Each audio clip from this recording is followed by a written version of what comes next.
we're going to do chapter 4, then I am done for the day. I have 13 minutes till I got to start working. Today we'll be continuing Adventures of Huckleberry Finn by Mark Twain. Chapter 4. Well, 3 or 4 months run along, and it was well into the winter now. I had been to school most all the time and could spell and read and write just a little, and could say the multiplication table up to 6 times 7 is 35, and I don't reckon I could ever get any further than that if I was to live forever. I don't take no stock in mathematics anyway. At first I hated the school, but by and by I got so I could stand it. Whenever I got uncommon tired, I played hooky, and the hiding I got next day done me good and cheered me up. So the longer I went to school, the easier it got to be.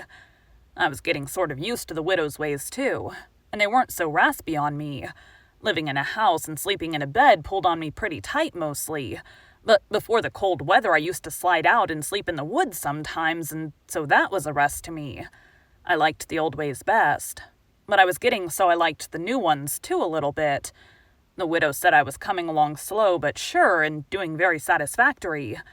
She said she weren't ashamed of me. One morning I happened to turn over the salt cellar at breakfast. I reached for some of it as quick as I could to throw over my left shoulder and keep off the bad luck, but Miss Watson wasn't ahead of me and crossed me off. She says,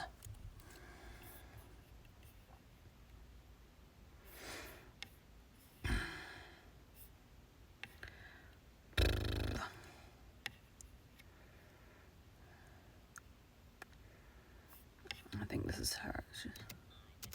She has the same voice as Aunt Polly. Ahead of me, she says, "Take your hands away, Huckleberry. What a mess you're always making."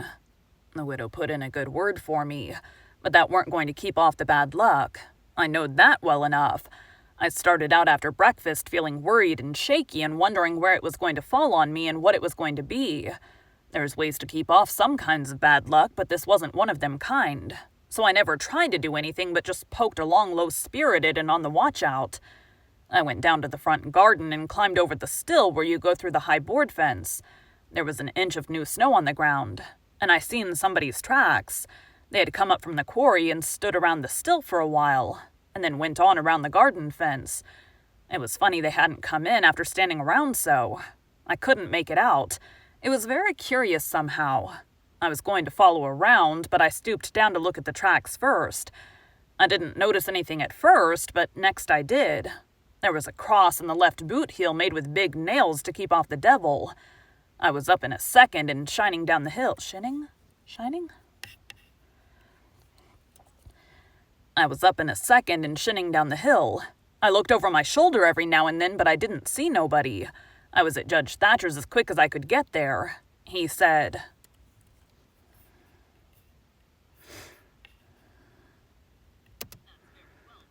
"That's very well."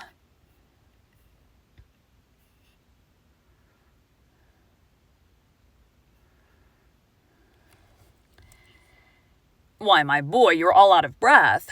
Did you come for your interest?" "No, sir," I says. "Is there some for me?" "Oh, yes, a half-yearly is in last night. Over $150. Quite a fortune for you. You'd better let me invest it along with your $6,000, because if you take it, you'll spend it." "No, sir," I says. "I don't want to spend it. I don't want it at all. Nor the $6,000, nother. I want you to take it. I want to give it to you. The $6,000 and all." He looked surprised. He couldn't seem to make it out. He says, "Why, what can you mean, my boy?" I says, "Don't you ask me no questions about it, please. You'll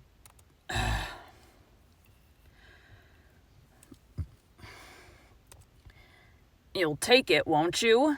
He says, "Well, I'm puzzled. Is something the matter?"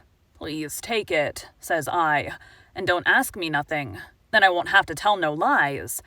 He studied a while and then says, "Oh, ho, I think I see. You want to sell all your property to me, not give it. That's the correct idea." Then he wrote something on a paper and read it over and says, "There, you see it says, for a consideration. That means I've bought it off you and pay you for it. Here's $1 for you. Now you sign it." I signed it and left. Miss Watson's servant Jim had a hairball as big as your fist which had been took out of the fourth stomach of an ox, and he used to do magic with it. He said there was a spirit inside of it and it knowed everything. So I went to him that night and told him Pap was here again, for I found his tracks in the snow.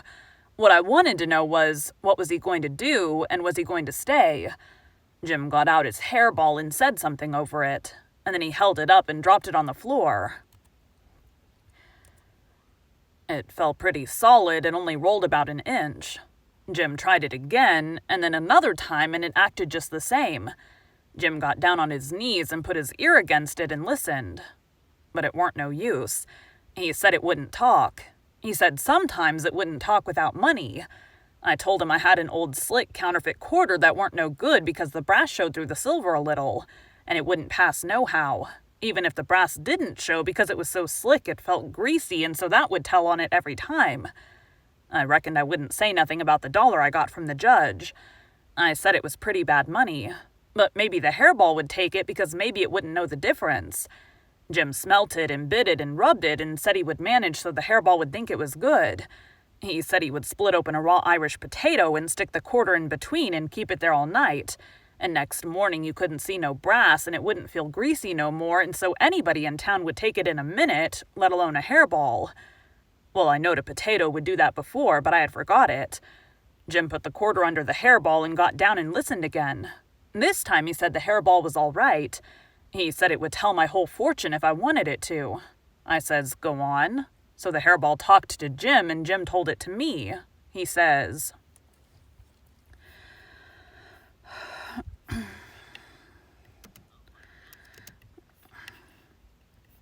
so the Jim before, maybe they're all called Jim, because there was like a little boy Jim in the first book that was the one with the painting the fence. Yo, old father don't know yet. Your old father don't know yet what he's gonna do. Sometimes he spec he'll go away, and then again spec he'll stay. The best way is to rest easy and let the old man take his own way. They's 2 angels hovering round about him. One of 'em is white and shiny, and the other one is black. The white one gets him to go right a little while. Then the black one sail in and bust it all up. A body can't tell yet which gonna fetch him at the last. But you's all right. You gwine to have considerable trouble in your life and considerable joy. Sometimes you gonna get hurt, and sometimes you gonna get sick, but every time you's gonna get well again. Dey's 2 gals flying 'bout in you life. One of 'em's light and the other one is dark. One is rich and the other is po'. You's gonna marry the one first and the rich one by and by. You wants to keep way from the water as much as you can and don't run no risk. Case it's down in the bills that you's gonna get hung. When I lit my candle and went up to my room that night, there sat Pap his own self. Thank you for joining Bite at a Time Books today, where we read a bite of one of your favorite classics. Again, my name is Bree Carlile, and I hope you come back tomorrow for the next bite of Adventures of Huckleberry Finn. All right, I'm going to delete that because we finally read it. Turn off my controller thing. Okay. Alrighty, let me make that bigger, zoom out and save. Minimize, unplug. Thanks, guys.